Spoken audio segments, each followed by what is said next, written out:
Welcome to the Badass Direct Sales Mastery Podcast with your direct sales dom, Jennie Bellinger. Badass Direct Sales Mastery is a podcast for rock star direct sales moms who are determined to make their business kick ass. Jennie will share her knowledge of effective sales and recruiting techniques, tips to get what you want from your business, and will interview direct sales professionals and leaders from various companies. The interviews will give insight to how these rock stars got to where they are and where they plan to grow in the future. And now, the direct sales dom, Jennie Bellinger. Welcome back to another episode of Badass Direct Sales Mastery Podcast. This is your direct sales dom, Jennie Bellinger, here with a great guest. Now, you guys know that I have interviewed a lot of different people in the direct sales world. I've interviewed people in the business world. And for the first time, I'm getting to bring you someone who I've known for about 3 years now. And she is someone who comes from the mom world. And the reason I say this is because Deborah Woods is a national certified counselor who has spent more than 15,000 hours playing with kids. She's got over 30 years of experience, and she's worked with hundreds of kids and their moms, dads, and grandparents. Deborah has discovered playful connection that makes the biggest positive impact on a child's life. Deborah faced overwhelming struggles raising a son with special needs. She discovered that connection and play were the key to reducing their stress and empowering kids with great people skills. Now, as I mentioned, Deborah is somebody that I've known for about 3 years. We met through a mutual friend, and I've had the opportunity to be in her space, and I've also personally taken her 5-step peace process online course to help me with my own momming in the world. And what I absolutely love about you, Deborah, is you truly have a passion for kids and their experience in this world. So welcome to the show, Deborah. Oh, thank you for having me. I appreciate it. Awesome. I'm seriously so glad you're here because I'm glad that we found a time that parents are really needing this information on how to really connect with their kids because they're stuck at home with them. And I'm sure many of them at this point are probably feeling a little bit of frustration around being together this much because that's not been our norm. So in your own practice, what are some of the things that you have been encountering around what's going on? Well, one of the things that I've been talking a lot about with moms is how difficult it is right now. Being a mom in general is difficult. We always have so many different plates in the air and things that we juggle as a mom. But the extra challenges that we have right now, trying to do it all and juggling this pandemic schooling and doing it all while the kids are feeling cooped up and stuck at home. And honestly, scared about the world being a dangerous place. All of those things make it extra difficult right now. Yeah. One of the conversations I've had with a lot of my clients right now have been revolving around the Maslow's hierarchy of needs, because so many people don't even know what that is. So I've been teaching that a lot lately, right? And letting people know that part of the reason they feel like things that used to be so easy 8 to 10 weeks ago have now become incredibly complex, and they feel like they're extra draining to do, and they don't understand why. And this is true for our kids too, for the exact reason that you brought up, is that they are feeling like the world isn't safe anymore. There's so much sense of we're living in the middle of a trauma and we are expected to do so much more. And often in our playtime with the children, I'm doing telehealth sessions with the children, and you would be surprised how many times the play sessions are about a theme that gets repeated over and over. There's some dangerous something that we have to hide from, that we have to find a safe place to be, to hang out while we're waiting for the dangerous thing to be over with. That is really interesting because, the listener knows, anybody who's been listening to the show for a while knows that I have 2 kids who are currently 7 and 11 at the time of this recording. And my youngest has been really into fort building lately. And now it makes sense. Yes. Yes. So one of the things that you wanted to come here to talk about today is this little known secret that moms need to know, which is about how to have peace at home with the kids. So tell us a little bit about that. So the secret that I discovered as I was raising my own son with special needs and going through all of the challenges in his life, and we were dealing with the trauma of school and teachers not understanding what was going on with him, the thing I discovered was that the play therapy that I do with kids at the office is actually more effective, gets faster results when you train parents how to do themselves at home what I do in the office. So essentially, knowing how to play with your child in a very specific, specialized way that's not just sitting down and normally like getting toys out and playing with your kids. There's a procedures around how to do it that makes it so much easier to help your children express their feelings in the play, relieve their stress, and bond with them at the same time. It's really an incredible process. I have to agree with that. After going through your online course, and I haven't had a chance to implement it yet because I literally just did it this week, and so I've already started doing some of the things that you teach in your course. But one of the things that I see is that, which is really nice, is that for once the parent gets to allow the child to be in charge. Which what about that part is so beneficial to both the child and the parent? There's a couple of things about that. One of the things is that as a parent, as a mom, we have all these plates that we're juggling. We have all of these responsibilities that we are constantly trying to figure things out. We're always leading. But when we sit down to play with our children in this special way, what happens is the child is the expert on what they need to play out, what they need to express in play. And when we know how to follow, how to allow them to lead the play, how to allow them to be in charge of their play, we do a few things for them. One, we give them a sense of powerfulness. We give them a sense of self-control. And so often kids are doing the things that adults want them to do. Even if you think about it, when they sit down to play a video game, they're playing out a script that an adult has written in the way that an adult has designed it.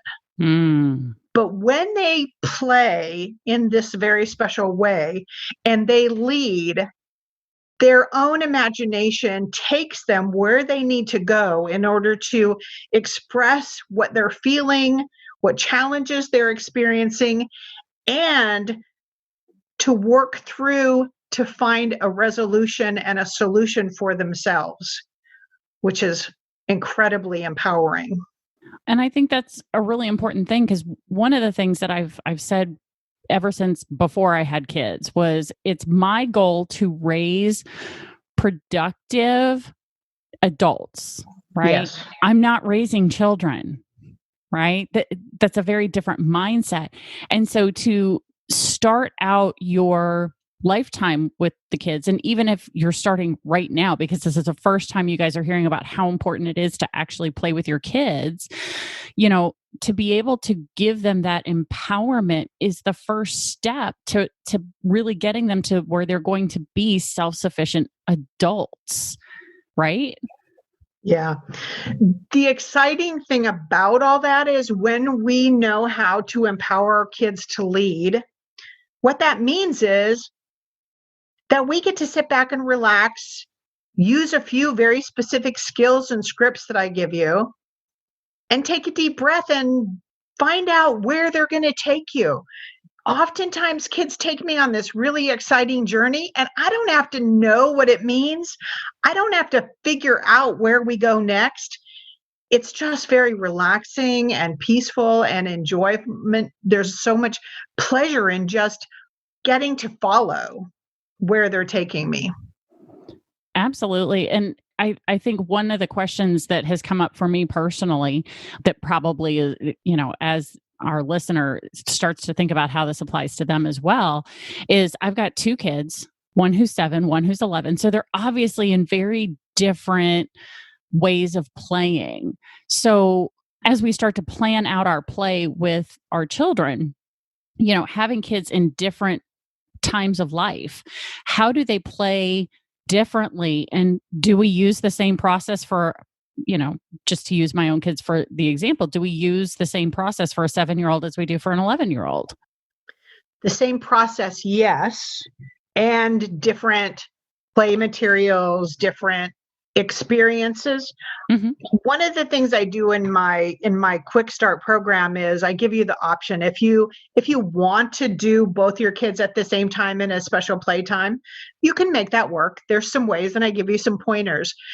The most healing thing for a child is when they have that one-on-one time with you, where the 7-year-old can take you on the journey she wants to take you on, and the 11-year-old can take you on the journey that child wants to take you on. The different play materials that each will choose that sparks their interest will vary. I tend to use art materials in my playroom for older children. I tend to use more imaginative, creative play materials and toys, if you will, with younger children. So it varies. I pick age-appropriate play material, and Gotcha. that sparks the imagination of the child. That's good to know. Although the more I think about it, and I think anybody who's listening is probably going to come to a very similar conclusion, there's a really good chance the two kids aren't going to want to necessarily share mom or dad in that special playtime. They're going to, like you said, it's going to be more powerful when it's one-on-one because they're going to want to play differently. And so that interaction of having 3 people versus 2 or 4 instead of 2 really changes the whole dynamic of that playtime. So for people who are very, very limited on time, which right now, surprisingly, we aren't necessarily, although some people may feel busier than ever. But when we're limited on time, how do you recommend that people handle the playtime with more than one child? When you're looking at playing with groups, and I sometimes I have groups of children in my playroom. I may have a sibling group that I'm working with. And in those situations, it's not only the relationship that I have with each child, it's also the relationship that they have with each other. And so I'm giving my complete undivided attention every moment to one child. And I'm interacting and speaking to one child, and then I'm shifting my attention to the other child. And so it's about noticing and observing and being fully present with both children at the same time, with the group of children as individuals. That's fascinating. I mean, and in this time, because as you bring up time and again through this, is play is a great way for kids to really process their stress.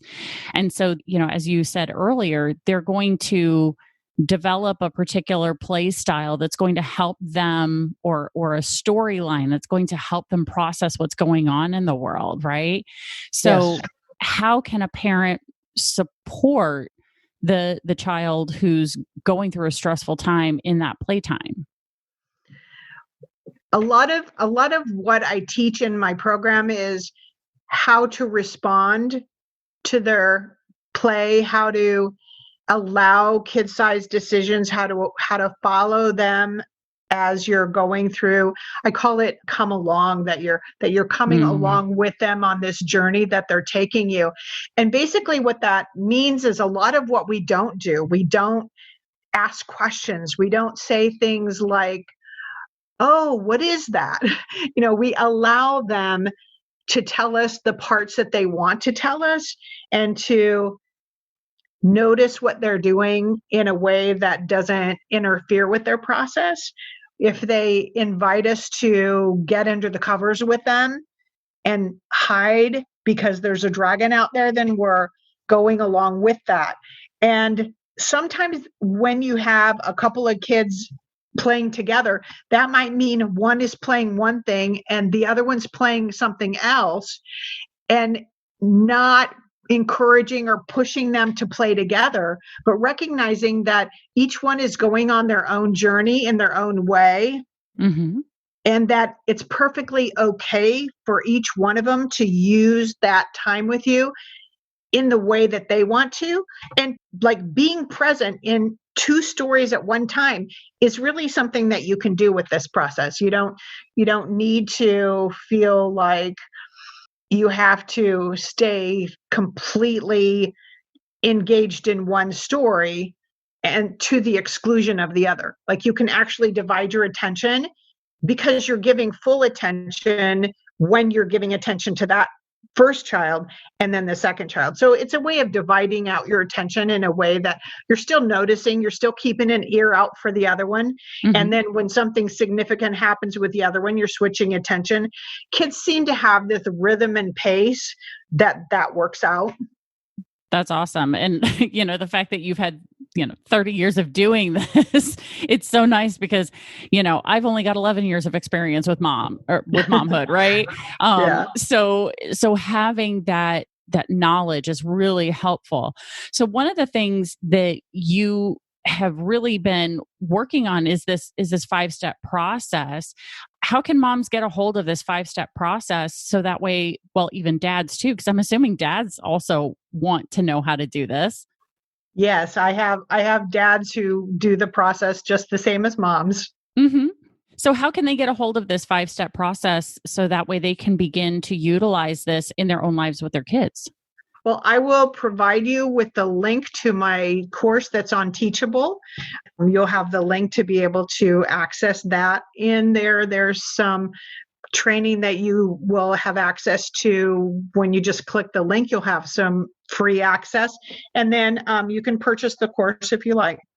That's awesome. So yeah, everybody, what I'm going to do is I am going to, in the show notes, so if you guys are on your phone, just pull up the episode, scroll up just a little bit, and you'll actually see the link to Deborah's page where she does have quite a few bonus free giveaway videos and also some other materials that are on that page.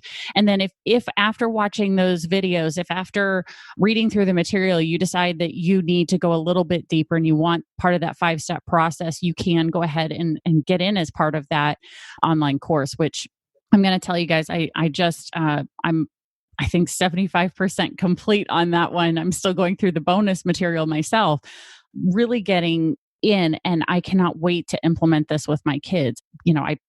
I'm super excited to get to do this because I feel like this is going to really give me the level of momhood that I've always wanted. Because we always have that little bit of guilt that we're not doing enough. And, really, I love the fact that you advocate that it doesn't have to be a lot of time. It's a very short time period, and it has such incredible, powerful impact in just that short amount of time. It's amazing how 30 minutes once a week can make an incredible difference. You think about when kids come to see me, they come and they have a 45-minute special playtime once a week. And over several weeks, parents report dramatic changes in the children's behavior. And so whenever I got into the research and I saw that we have outcome-based research that proves that when moms and dads do this process at home, they just need 30 minutes once a week, and they get faster, better results than trained therapists. It really is a process that when you learn the specific skills and techniques that we use in the office, it makes an incredible difference. And it doesn't take hours and hours. It doesn't take time every single day playing. It's a once a week playtime. And that's awesome. And I imagine it's probably even more effective if they're getting 30 minutes with mom at some point during the week and 30 minutes with dad at some point during the week. Oh, absolutely. Because in that way, they have a chance to do that bonding and that attachment with both parents. And when you're doing it, you're also getting benefits. It's not just the children getting the benefits. There are things that you're learning by doing it, that you're learning skills that helps you to relax as a mom. When you learn the simple concept of a kid-sized decisions versus a mom-sized decision, that notion by itself can give you so much peace to be able to just relax into. There are things in your child's life that it really is okay if they decide, and you don't have to worry about it. You don't have to feel guilty over it. You can just relax and let kids decide all of those things that are kid-sized decisions. Which I absolutely love, because like I mentioned earlier, one of my own personal goals is to raise productive, self-sufficient adults, right? Who are caring and loving and empathetic. And by going through this process, and you've been doing it with kids in your counseling for 30 years now, you know that that's basically the outcomes from doing this very simple process. And it's, for those of us who can sometimes be control freaks when it comes to our kids, it's going to take some practice to probably let go a little bit. Don't you think? It took me a little while. Oh, well, that's good to know. Oh, gosh. Yes. Oh, goodness. Yes, absolutely. Well, everybody, I want you guys to know that Deborah, she is certified in the state of Missouri, so she cannot do counseling for residents outside of the state of Missouri. But if you are in the state of Missouri, I am going to include her phone number in the show notes. So if you would like to reach out to her for a conversation to see if it would be a good fit for you to be able to do either the telehealth counseling sessions, or once we eventually get back to being able to do things in person, working with Deborah in person, you can call that number. For anyone who's outside of Missouri, you can connect with Deborah through her Facebook is a great way to get it to do that. And we're going to put the link to her Facebook page in the show notes, or through the online course and the freebie giveaways that she's got for you. We're going to put the link in the show notes as well. So make sure you check that out if you would like to contact Deborah. Deborah, thank you so much for sharing this information during a time when a lot of parents are feeling really overwhelmed. I'm hoping that this really helps people begin to get a sense of their own peace as they're going through this process. Well, thank you so much for having me on. It's been a real joy. I have this passion because there just wasn't anybody really there for me when I was raising my son. And I want to make sure that moms have so much more support than I had raising my son. I think that's phenomenal. And like I said to everybody before, as I was watching your videos, it's so interesting to see how when you start talking about kids and the results that they get, and just the absolute, your belief in children and how much power and how much marvel they have.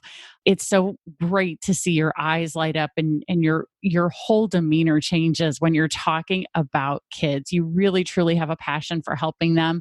And in helping kids, you actually help parents just as much, which I think is absolutely wonderful. So thank you, Deborah, for sharing this. I really, really appreciate you doing this. And everybody, stay tuned for another great episode of the Badass Direct Sales Mastery Podcast.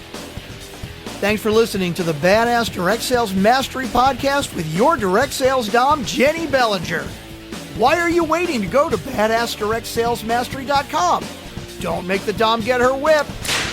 If you enjoyed this episode, make sure to share it with another rock star that you know in direct sales after you subscribe to the podcast so you won't miss any future episodes. You can also check out the show notes for links and any contact information mentioned in today's episode. We'll see you next time.